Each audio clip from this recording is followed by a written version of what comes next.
Selamat datang di tahun peristirahatan dan percepatan. Saya yakin ini akan menjadi tahun yang sangat istimewa bagi Anda. Hal-hal yang Anda minta kepada Allah, yang berdasarkan firman Tuhan, yang berdasarkan kasih karunia, yang belum Anda lihat manifestasinya atau panennya, akan terwujud dan terwujud dengan cepat. Terwujud dalam cara yang dipercepat tahun ini. Saya senang tentang itu, dan yang terbaik dari semuanya, Tuhan tidak memberitahu kita bahwa kita harus melakukan lebih banyak atau bekerja lebih banyak, tetapi beristirahat di dalam Dia. Faktanya, kita melihat bagaimana usaha, kedagingan manusia dapat membawa kematian. Jadi kita beristirahat di dalam Tuhan, dan tetaplah Tuhan. Anda tahu tidak ada yang lebih aktif daripada Tuhan kita Yesus Kristus. Jika Anda melihat semua kitab-kitab Injil, jika Anda membaca dengan hati terbuka, Anda membaca tentang Yesus di semua kitab-kitab Injil, Anda tidak akan menemukan seorang pria yang lebih tenang, namun dia menyelesaikan segalanya dalam 3,5 tahun. Dan di kayu salib itu, ketika dia berseru, itu sudah selesai, semua dosa diampuni, hukum Taurat terpenuhi, iblis dikalahkan, Yesus menang. Amin. Dan dalam kemenangan itu, kita, Anda dan saya, kita berbagi kemenangan yang sama. Kita menjadi pewaris bersama Kristus. Dan apa yang dia lakukan di kayu salib itu, bukan untuk dirinya sendiri. Dia melakukannya untuk Anda dan saya. Jadi kita bersandar pada apa yang telah dia lakukan. Dan saat kita beristirahat, itu tidak berarti seperti mentalitas dunia. Dan itulah mengapa Alkitab berkata jangan menjadi serupa dengan dunia. Dengan kata lain, jangan berpikir seperti dunia, seperti sistem dunia. Dunia berpikir seperti jika Anda tidak melindungi diri sendiri nomor satu, Anda tidak berburu, Anda tidak mendapatkan tempat pertama, orang lain akan sampai di sana lebih dulu. Anda tahu Anda harus melakukannya dengan cepat, menghasilkan uang dengan cepat atau peluang akan berlalu. Anda harus melakukannya dengan cepat, dan hal-hal seperti ini adalah filosofi dan prinsip dunia. Ini adalah roh dunia. Tetapi Alkitab berkata, kita tidak menerima roh dunia, tetapi roh yang berasal dari Allah, supaya kita tahu apa yang dikaruniakan Allah kepada kita. Apa yang dikejar orang dengan semua kerja keras mereka, dengan semua kestresan mereka, Anda tahu kecemasan dan kerja keras yang melelahkan, kita mendapatkan apa yang dikaruniakan Allah kepada kita. Haleluya. Anda tahu Tuhan tidak akan pernah menyia-nyiakan Anda. Alkitab berkata, dia berkata, akulah Tuhan Allahmu yang mengajar engkau tentang apa yang memberi faedah, yang menuntun engkau di jalan yang harus kau tempuh. Amin. Dan telingamu akan mendengar perkataan ini dari belakangmu. Inilah jalan, berjalanlah mengikutinya. Jalannya adalah jalan penuh bahagia. Segala jalannya sejahtera semata-mata. Pujilah Tuhan. Terima kasih Yesus. Amin. Amin. Dan saya percaya bahwa tahun ini, ketika Anda semakin banyak beristirahat di dalam Dia, dan dalam pekerjaan yang telah selesai, Anda akan melihat pencapaiannya. Panen dari pekerjaan yang telah selesai itu dalam hidup Anda terwujud dalam cara yang dipercepat tahun ini. Puji Tuhan. Haleluya. Terima kasih Tuhan Yesus. Dan tema tahunan ini, ketika Tuhan memberikannya kepada saya untuk tahun ini ada hubungannya dengan Amos pasal 9, pembangunan kembali Pondok Daud. Menurut saya menarik bahwa saya tahu bahwa orang mengatakan pasal-pasal tersebut tidak diinspirasi. Anda tahu? Tetapi Allah berdaulat, dia dapat menempatkan pasal-pasal itu dengan cara yang dia inginkan. Anda tahu ada 22, pasal 22 dalam Alkitab. Ketika Anda melihat pasal 22, itu semua berhubungan dengan Yesus. Misalnya, Kejadian 22, Abraham membawa putranya ke Gunung Moria, dan di sanalah Allah berkata, di gunung Tuhan itu, Allah menyebut dirinya Jehovah Jireh, dan Abraham berkata, di gunung Tuhan, dia akan terlihat, dan Yesus berkata, Abraham bersukacita bahwa ia akan melihat hariku. Baiklah, jadi seluruhnya menjelaskan tentang Allah menyuruh Abraham untuk mempersembahkan anaknya di Gunung Moria dalam Kejadian 22. Ini adalah tahun 2022, benar? Tetapi bahkan jika Anda melihat pasal 22, ini semua tentang Yesus. Allah menuju kepada anaknya yang agung, putranya sendiri, putra tunggalnya, anak yang dia kasihi, yang akan dia berikan di gunung yang sama. Amin. Di Gunung Moria yang sama, hanya jajaran tertinggi Gunung Moria adalah Kalvari, tempat Yesus disalibkan. Jadi pujilah Tuhan. Jika Anda melihat Mazmur 22 tepat sebelum Mazmur 23, Mazmur gembala yang terkenal. Tuhan adalah gembalaku, takkan kekurangan aku. Tetapi apa yang memulai Mazmur 22? Dimulai seperti ini. Allahku, Allahku, mengapa engkau meninggalkan aku? Dan Yesus meneriakkan kata-kata itu di kayu salib. Amin. Itu adalah pernyataan bahwa dia ditinggalkan karena saat itu juga dia menjadi penanggung dosa kita. Dia menjadi korban penghapus dosa kita. Dan dia menanggung segala dosa kita, dosa Anda dan dosa saya. Di dalam dan dari dirinya sendiri. Dia tidak mengenal dosa, dia tidak berbuat dosa, dan di dalam dia tidak ada dosa. Tetapi dia menerima dosa kita dan menjadi korban penghapus dosa kita di kayu salib itu. Dan alasan mengapa Allah meninggalkannya, dalam ayat berikutnya yang mengatakan, setelah dia berkata, Allahku, mengapa engkau meninggalkan aku? Dia membenarkan Allah. Dia membela Allah. Oh, Anda tahu saya suka jiwanya Yesus. Dia selalu ingin memuliakan Bapaknya. Dia berkata, padahal engkaulah yang kudus yang bersemayam di atas puji-pujian orang Israel.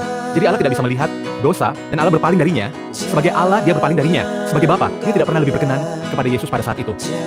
Karena Alkitab berkata, sebab itulah Yesus berkata, Bapa mengasihi aku, oleh karena aku memberikan nyawaku. Jadi Yesus tidak pernah lebih berkenan. Jika Anda melihat semua persembahan dalam kitab Imamat, dan ada 5 persembahan di sana yang menggambarkan pribadi dan pekerjaan Yesus Kristus di kayu salib itu, Anda akan menemukan bahwa banyak dari persembahan yang naik, setelah dibakar, naik sebagai persembahan dan korban yang harum bagi Allah. Ini disebut istirahat yang menyenangkan. Dalam bahasa Ibrani, nuak, istirahat yang menyenangkan. Istirahat untuk siapa? Untuk Allah. Allah memiliki kepuasan ilahi dan kesenangan dalam pekerjaan Yesus Kristus. Dia tidak pernah lebih disenangkan daripada ketika Yesus memuliakannya dengan semua atributnya. Darah yang ditumpahkan Yesus di kayu salib telah sepenuhnya memenuhi semua tuntutan kudus Allah atas hidup Anda dan hidup saya. Semua tuntutannya tentang kekudusan dan kebenaran dipenuhi sepenuhnya atas nama kita oleh darah Tuhan kita Yesus Kristus yang tercurah. Dan itulah mengapa Yesus di kayu salib itu, dia tidak pernah lebih berkenan kepada Bapaknya daripada ketika dia di kayu salib itu. Jadi sebagai seorang Bapa, saya percaya Bapaknya menangis. Tetapi sebagai Allah, dia berpaling darinya. Jadi itu ada di Mazmur 22, benar? Dan ini adalah tahun 2022. Angka 22 dalam Alkitab adalah angka cahaya. Anda tahu, ada arti angka-angka dalam Alkitab. Seperti angka 1 adalah kesatuan, dan angka 2 adalah perjanjian. Angka 3 bisa menjadi kebangkitan atau kegenapan. Angka 4 adalah angka bumi, 4 penjuru bumi, 4 arah angin bumi. Dan angka 5 adalah angka kasih karunia. Angka kasih karunia. Nomor 6 angka manusia, nomor 7 kesempurnaan. Angka 8 awal baru. Angka 9 bisa angka Roh Kudus atau angka penghakiman. tergantung konteksnya. Dan kita bisa terus dan terus. Dan 10 adalah kesempurnaan ordinal, kelengkapan ordinansi atau hukum. Dan kita bisa terus dan terus. Tetapi angka 22 adalah angka cahaya. Cahaya. Jika Anda melihat menorah, ada 22 komponen yang memunculkan cahaya. Dan saya akan membagikannya mungkin di khotbah yang lain. Tetapi kembali ke Amos 9, dikatakan Amos 9 ayat 11, 911. Itu ditujukan, saya percaya generasi ini. Saya percaya generasi yang melewati 911 dan generasi yang datang setelah 911, Amos 911 memberitahu kita ini. Dan juga selama ini Allah telah membawa perhatian kita ke Mazmur 911, yaitu orang yang duduk dalam lindungan yang maha tinggi dan bermalam dalam naungan yang maha kuasa.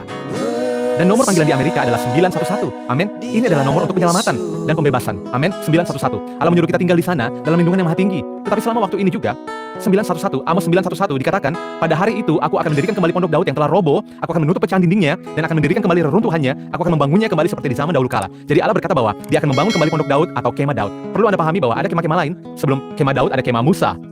Dan Allah memberikan kemah itu, bahkan rencana untuk itu, dan mereka membangunnya di mana? Di Gunung Sinai. Amin. Mereka membangunnya di kaki Gunung Sinai. Dan itu adalah kemah Musa yang sama pentingnya. Amin. Bahkan ketika Anda mempelajari setiap bagian dari kemah suci, berbagai perabotannya, persembahannya dan sebagainya, semuanya menggambarkan Tuhan kita Yesus Kristus. Jadi sebenarnya selama 40 hari dan 40 malam di atas gunung itu, Allah tidak berbicara kepada Musa tentang hukum Taurat atau hukum-hukum dan lebih banyak mengenai hukum. Allah sedang berbicara tentang anaknya. Amin. Allah senang akan anaknya, hatinya penuh dengan anaknya, seperti seorang ayah. Anda tahu, senang sekali bahwa Anda bersemangat tentang putranya dan kemudian dia mengeluarkan album tentang putranya.